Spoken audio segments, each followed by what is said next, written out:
At milepost 272 off the Blue Ridge Parkway lies a small 600-acre recreational area called E.B. Jeffress Park. This small park serves to honor a man who played a big role in the development of the parkway. E.B. was a successful advocate against making the parkway a toll road. This park features 2 short hikes leading to interesting natural and man-made destinations. One hike, called the Cascades Trail, is about a half-mile loop. Since it was raining when we stopped here, we didn't hike the trail but found these trail pictures on the internet. The Cascades Trail crosses over the creek by way of this log bridge. The destination for the Cascades Trail hike is an overlook where you view the creek cascading over a rock ledge for several yards. The second hike is much shorter, only about 500 feet in length. It begins at this sign near the parking lot at Tompkins Knob. The trail winds through the forest to a clearing at the far end. It was wet and raining the day we visited the site, August 2017. Stepping into the clearing, you first view Jesse Brown's cabin sitting under a beautiful aged sycamore tree. Jesse Brown was an African-American farmer and preacher at the Cool Springs Baptist Church, located not far from Jesse's cabin. The cabin is basically a shell today, no doors, no floor, no windows, and no chinking between the logs. The cabin was built in the late 1800s. By 1900, the residents wanted to be closer to the water supply. Rather than build a new cabin, they took this one apart and rebuilt it on its current site, board by board.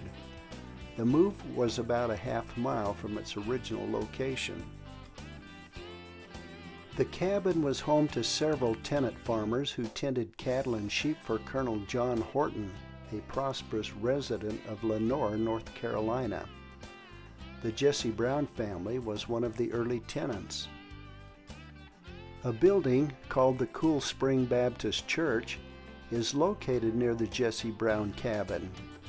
In the days of old, small communities often did not have a preacher of their own, having too few people to support a church.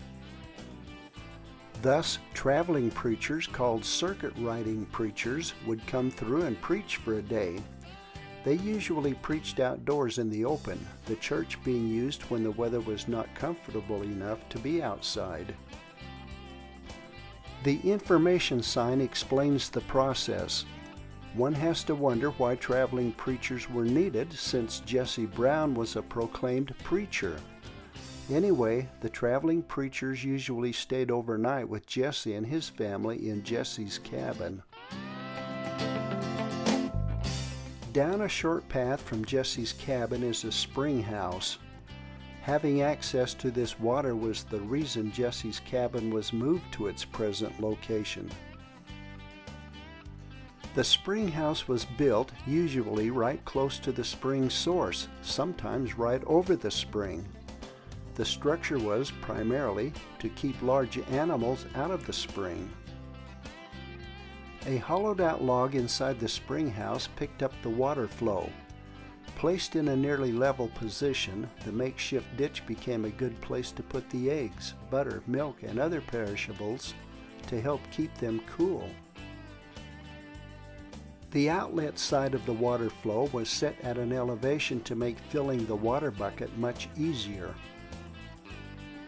If the spring house was built a short distance from the spring, another hollowed-out log was used to catch the water and direct it to the inside of the spring house. This photo shows a little better the wooden ditch that took the water from the spring to the spring house. It was interesting looking into the history of the Jesse Brown cabin and its amenities. All the different accounts didn't always play out to the same conclusion as I have reported.